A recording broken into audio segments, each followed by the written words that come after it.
আজকের ভিডিওতে আমরা why is the sky so high এর একদম লাস্ট পার্টটা নিয়ে আলোচনা করব। এর আগের দুটো ভিডিওতে আমি প্রথম পার্ট এবং সেকেন্ড পার্ট করে একদম ডিটেলস আলোচনা করে দিয়েছি এবং অ্যাক্টিভিটি 4 পর্যন্ত সেই ভিডিওটি আমার মধ্যে করানো হয়ে গেছে ভিডিওগুলোর মধ্যে। তো যারা যারা সেই ভিডিওগুলো দেখোনি আগে সেই ভিডিওগুলো দেখে নি, তারপরে এই ভিডিওটা দেখতে শুরু করো, তাহলে তোমাদের বুঝতে সুবিধা হবে। তো বেশি কথা না বাড়িয়ে আজকের পড়া শুরু করছি। Let's continue. তারপর থেকে বই মেলাবে, যেখানে দাগ দিতে বলো তার তলায় দাগ দিয়ে মানেটা অবশ্যই খাতায় লিখে নেবে উচ্চারণ সহ। কি বলছে শুরু করছি। The old woman looked angrily at the sky. বলছে দ্য ওল্ড উম্যান, সেই বৃদ্ধ মহিলাটি লুকড দেখলো, অ্যাংরিলি, অ্যাংরিলি মানে হচ্ছে রাগী ভাবে। ঠিক আছে, তোমরা হয়তো কোনো জায়গায় হয়তো শুনেছো অ্যাংরি বার্ড, শুনেছো তো, মানে কি রাগী, আর অ্যাংরি মানে রাগী ভাবে। কার দিকে দেখলো? অ্যাট দ্য স্কাই, সেই স্কাইটার দিকে। বলছে সেই বৃদ্ধ মহিলাটা আকাশটার দিকে রাগী ভাবে তাকালো। কেন তাকিয়েছিল? আমরা লাস্ট পার্টে পড়েছিলাম না যে বৃদ্ধ মহিলা সবেমাত্র যেখানে ঝাড় দিয়েছে সেইখানেই বৃষ্টি ফেলছিল, তাই তো? ওই কারণে বৃদ্ধ মহিলা রাগী ভাবে সেই আকাশটার দিকে তাকালো। বলছে স্টপড রেইনিং অ্যাট ওয়ান্স, এখনই বৃষ্টি বন্ধ করো। শি অর্ডার, সে আদেশ দিল। অর্ডার মানে আদেশ দেওয়া, আদেশ দিয়েছিল। The sky could not stop raining, বলছে সেই আকাশটা কি করলো? বৃষ্টি কিন্তু থামালো না। His eyes were full of dust, বলছে তার যে চোখ, অর্থাৎ আকাশের চোখ, সেটা ফুল অফ মানে পুরো ভরে ছিল কিসে? ডাস্ট, ধুলোতে। উইথ অল হার সুইপিং, মানে ওই ঝাড় দেওয়ার ফলে যে ধুলো উড়েছিল সেটার জন্য আকাশের চোখটা পুরো একদম সেই ধুলো দিয়ে ভরা ছিল। শি পিকড আপ হার ব্রুম, তারপর কি করলো? সেই বৃদ্ধ মহিলাটি পিকড আপ মানে তুলে নিল তার ব্রুম মানে ঝাঁটাটাকে, এন্ড স্টার্টেড টু সুইপ, এবং আবারও ঝাড় দিতে আরম্ভ করলো। She swept harder and harder, বলছে সেই বৃদ্ধ মহিলাটি খুবই একদম একদম কি বলবো, হার্ডার মানে একদম কঠোর ভাবে একদম ঝাড় দিয়েই যাচ্ছে, ঝাড় দিয়ে মানে বেশি বেশি করে আর ঝাড় দিতে শুরু করলো। More and more dust flew up, এবার বেশি জোরে ঝাড় দিলে কি হয়? বেশি ধুলো ওড়ে না, তাই তো? আর যখন ওরকম একদম বেশি বেশি করে ঝাড় দিতে তখন কি হলো? তখন বেশি বেশি করে ধুলো উঠতে শুরু করলো। More and more dust flew up মানে আরো উঠতে শুরু করলো বেশি বেশি ধুলো। The sky jumped out of our way, আকাশটা কি করলো? আকাশটা সরে গেল। দেখো জাম্প, জাম্প মানে কি? জাম্প মানে লাফানো, তাই তো? আকাশ তো কখনো লাফাতে পারে না। আকাশ কি? আকাশ হয়তো চলে যায়, সরে যায়। তাহলে এখানে জাম্প আউট মানে হচ্ছে পাশে সরে যাওয়া। ঠিক আছে, কি করলো? আকাশটা পাশে সরে গেল তার জায়গাটা থেকে। He tried to avoid the dust, আকাশ কি করতে চাইলো? অ্যাভয়েড, অ্যাভয়েড মানে হচ্ছে এড়ানো। ঠিক আছে, অ্যাভয়েড মানে এড়ানো। দেখো ওয়ার্ডটার মানে দেওয়া আছে স্টে অ্যাওয়ে ফ্রম, মানে দূরে সরে যাওয়া। যাই হোক, এড়ানো। কি বললো?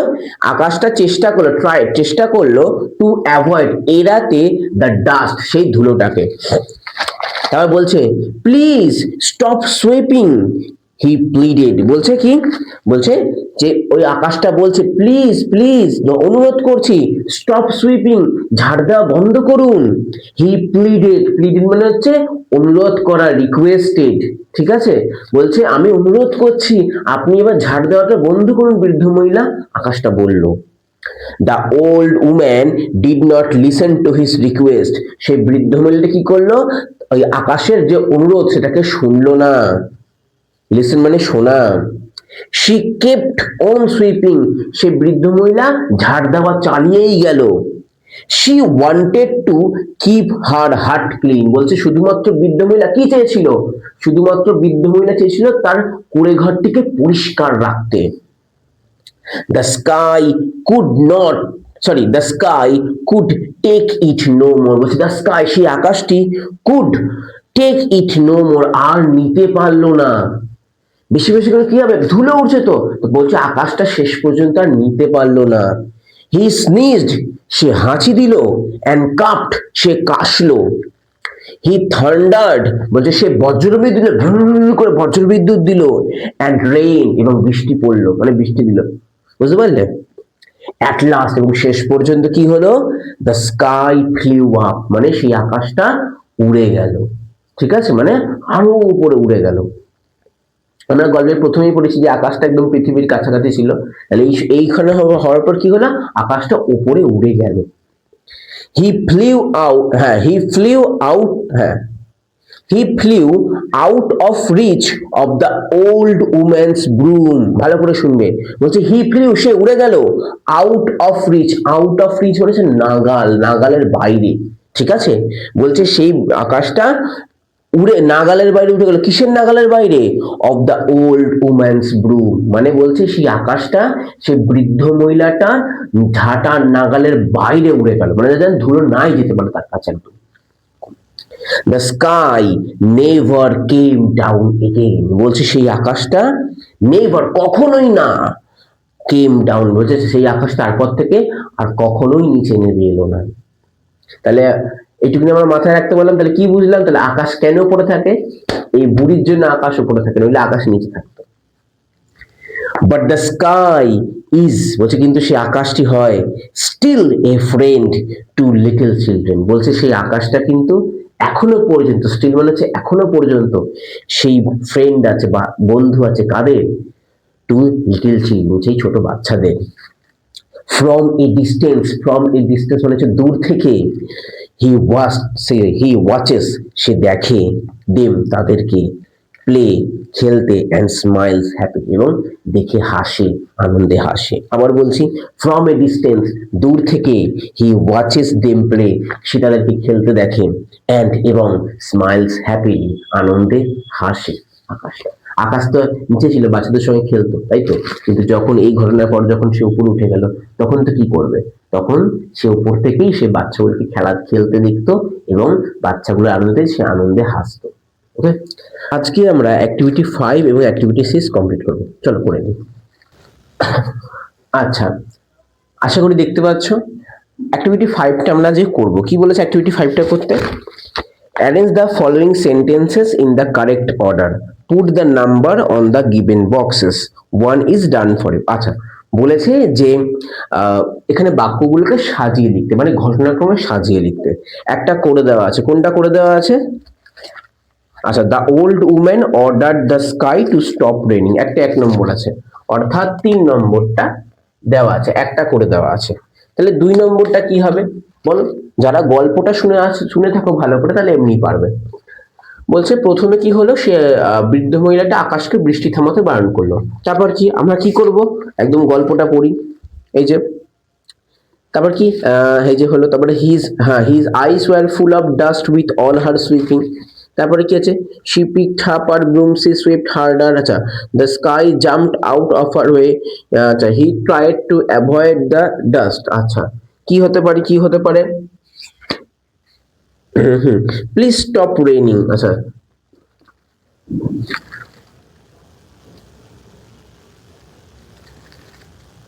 আচ্ছা আচ্ছা আচ্ছা, দ্য ওল্ড উমেন অর্ডার্ড, হ্যাঁ, তারপরে এইটা হবে, হ্যাঁ, the sky could not stop raining, এইটা আছে 2 নম্বর, এটা হবে 2 নম্বর। আচ্ছা, তারপরে কি হবে স্টপ রেনিং এর পরে, এখানে আর কি কি বাক্য আছে, ফ্লিউ আউট অফ রিচ আছে, আচ্ছা, কুড টেক ইট মোর আছে, আচ্ছা, কেপ্ট অন সুইপিং, আচ্ছা, তাহলে কি হবে, ফ্লিউ আউট, আচ্ছা, এটা হবে না, তারপর 3 নম্বরটা কি হবে, হ্যাঁ, এই যে শি কেপ্ট অন সুইপিং, তাহলে 3 নম্বর কি হবে, the old woman kept on sweeping, এটা 3 নম্বর হবে। তাহলে 4 নম্বর কোনটা হবে, ঝাড় দেওয়ার পরে কি হলো, তোমরা সবাই জানো ঝাড় দেওয়ার পরে কি হলো, এই যে the sky could not take it more, তাহলে এটা 4 নম্বর হবে। তাহলে এটা বেঁচে আছে, তাহলে এটা কি হবে, এটা 5 নম্বর হবে। আমরা বইয়ের সঙ্গে মিলিয়ে নিই, টেক ইট ওয়ে, তারপরে আছে এই যে at last the sky flew out of, আছে, হয়ে গেল, যে he flew out of reach of the old women's, এই যে 5 নম্বর। তাহলে হচ্ছে 5 4 1 3 2, তাই তো, বুঝতে পেরেছো কি করে হচ্ছে। 1 নম্বর কি, 1 নম্বর হচ্ছে the old woman order the sky to stop raining, 1 নম্বর। 2 নম্বর কি হলো, the sky could not stop raining. 3 নম্বর কি হলো, the old woman kept on sweeping. 4 নম্বর কি হলো, the sky could not take it no more. আর লাস্ট 5 নম্বর, the sky flew out of reach of the old woman's broom. Okay, চলো activity 6টায় আমরা যাই। অ্যাক্টিভিটি 6টা করছি। তোমরা অনেকেই বলবে স্যার এখানে তো 4টে প্রশ্ন আছে, আপনি কেন 3টে প্রশ্ন লিখেছেন? দেখো লাস্ট প্রশ্ন বলেছে is the sky your friend? আকাশ কি তোমার বন্ধু হয়? Give reasons for your answer, তুমি যে উত্তর লিখছো তার কারণটা দাও। এই ধরনের পরীক্ষার প্রশ্ন তোমাদের আসবে না, সুতরাং অহেতুক প্রশ্ন করে টাইমটা না নষ্ট করে কাজের জিনিসটা বোঝো। দেখো উত্তর লেখা খুব সোজা। প্রথমটা প্রশ্ন কি, why was the old woman angry at the sky, অর্থাৎ হোয়াই, হোয়াই মানে কি, হোয়াই মানে হচ্ছে কেন, ভালো করে বুঝবে, হোয়াই মানে হচ্ছে কেন, কেন সেই বৃদ্ধ মহিলাটি রাগী ছিল সেই আকাশটির প্রতি, কেন রাগী ছিল, কেন রাগী ছিল? দেখো বই থেকে প্রশ্ন বললে অনেক কিছু করা যায়, কিন্তু আমাদেরকে একদম মানে যথোপযুক্ত উত্তরটা লিখতে হবে, পারফেক্ট কারেক্ট অ্যান্সারটা। তাহলে কেন ছিল, আমরা যদি একটু আগের গল্প অনুসারে দেখি, এই যে the old woman looked angry like the, কেন? কারণ এই যে দেখো লাস্টে পড়েছে rain drops fell on the areas she had just, অর্থাৎ বৃদ্ধ মহিলাটি সবেমাত্র যেখানে ঝাড় দিচ্ছে সেখানেই বৃষ্টিটা পড়েছিল, তাই তো? তাহলে আমরা ওইটা গুছিয়ে লিখবো। তাহলে এইটা প্রশ্নে কার বিষয়ে বলেছে, সাবজেক্টটাকে দ্য ওল্ড উম্যান, তাহলে লিখবো আমরা দ্য ওল্ড উম্যান। তারপরে অক্সিলিয়ারি ভার্ব আছে, হ্যাঁ স্যার অক্সিলিয়ারি ভার্ব আছে, তাহলে লিখে দেবো সাবজেক্টের পরে। আচ্ছা, দ্য ওল্ড উম্যান, তারপরে বাদ বাকি যে অংশটা এখান থেকে এতটা লিখে দিই, was angry at the sky, লিখলাম। এবার আসছে মেন উত্তর। দেখো বাবা হোয়াই দিয়ে প্রশ্ন থাকলে সবসময় মেন উত্তর লেখার আগে আমাদেরকে বিকজ বসাতে হয়, তাহলে এতটা লেখা হয়ে গেল। এবার মেন উত্তর লিখবো, তার আগে লিখবো because, B E C A U S E, because. কেন?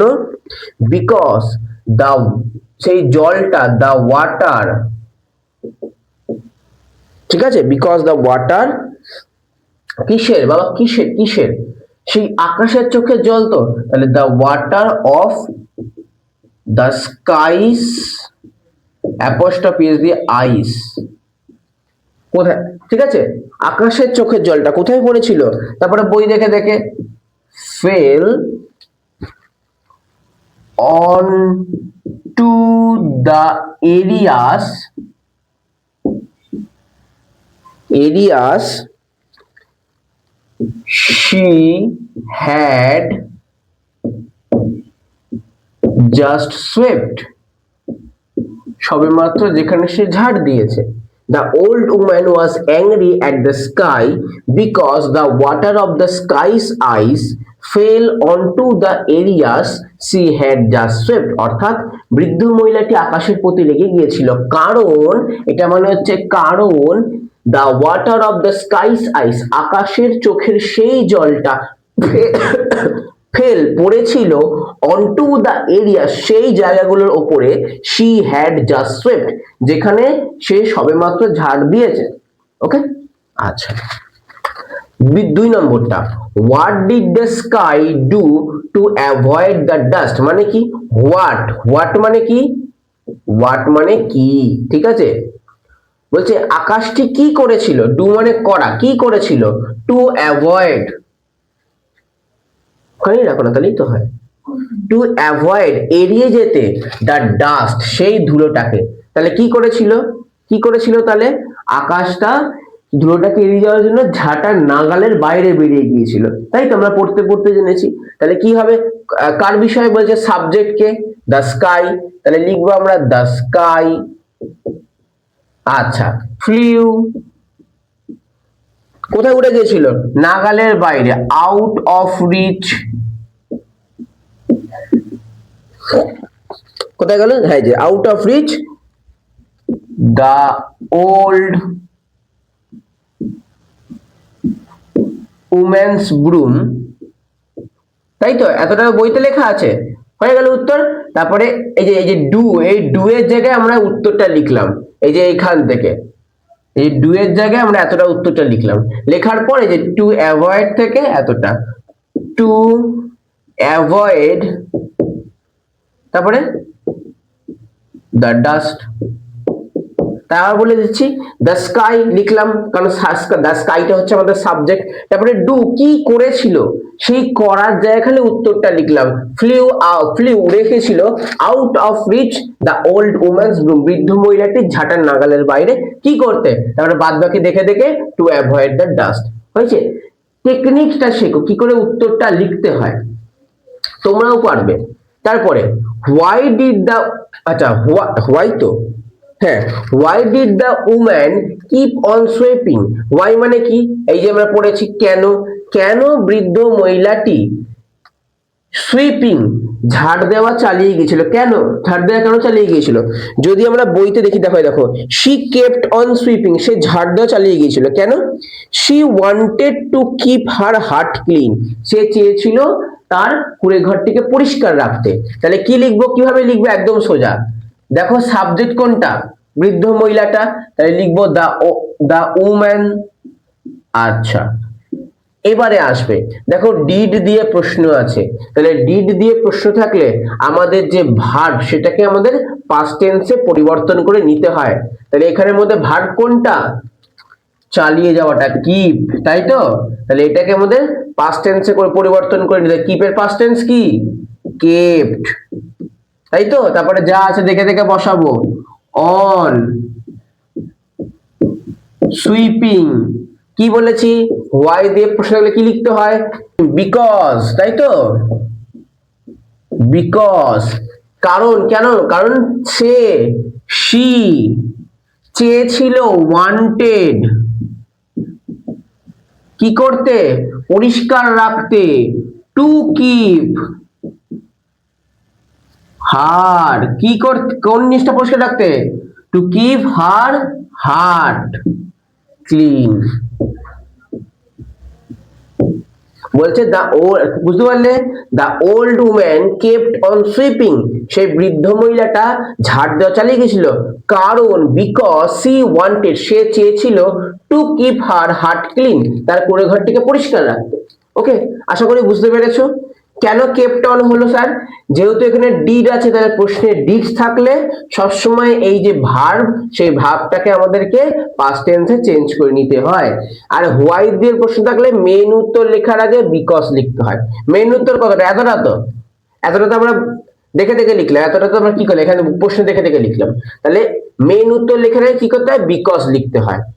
ক্লিয়ার হয়েছে? আশা করি বুঝতে পেরেছো। চলো তাহলে আজকে আমরা এতটাই করলাম, নেক্সট দিন বাদ বাকি আমরা অ্যাক্টিভিটি নিয়ে আলোচনা করব। যারা যারা বুঝতে পেরেছো অবশ্যই তোমরা কমেন্টে তোমাদের কমেন্টে লেখো, এবং যারা বুঝতে পারোনি, কোন জায়গাটা বুঝতে পারোনি সেটা অবশ্যই কমেন্টে লেখো, আমি পরবর্তী ভিডিওতে সেটা নিয়ে আলোচনা করে দেবো।